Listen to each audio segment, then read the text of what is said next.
Tollywood senior producer Dil Raju planning అంటేనే ఒక లెక్క ఉంటుంది. షూటింగ్ ఇంకా మొదలవ్వక ముందే సినిమా రిలీజ్ డేటును లాక్ చేయడంలో ఆయన స్టైలే వేరు. తాజాగా Bollywood action star Akshay Kumar, sensational director Anees Babji కాంబినేషన్లో దిల్ రాజు ఒక భారీ చిత్రాన్ని అనౌన్స్ చేశారు.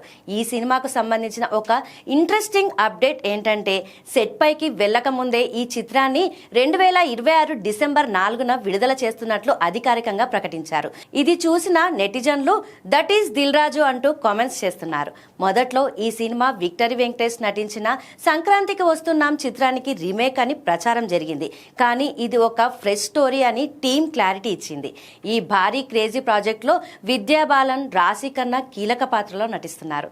ప్రస్తుతం సల్మాన్ ఖాన్తో వంశీ పైడిపల్లి సినిమాను నిర్మిస్తున్న దిల్ రాజు వెంటనే అక్షయ్ కుమార్తో ఈ ప్రాజెక్ట్ను పట్టాలెక్కిస్తున్నారు. పక్కా కమర్షియల్ ఎలిమెంట్స్ తో రాబోతున్న ఈ సినిమా అక్షయ్ కుమార్ కెరీర్ కు మళ్లీ ఊపిరి పోస్తుందని ఫ్యాన్స్ ఆశిస్తున్నారు. ప్లానింగ్ లో తనను మించిన వారు లేరని దిల్ రాజు మరోసారి రిలీజ్ డేట్ ప్రకటనతో ప్రూవ్ చేసుకున్నారు.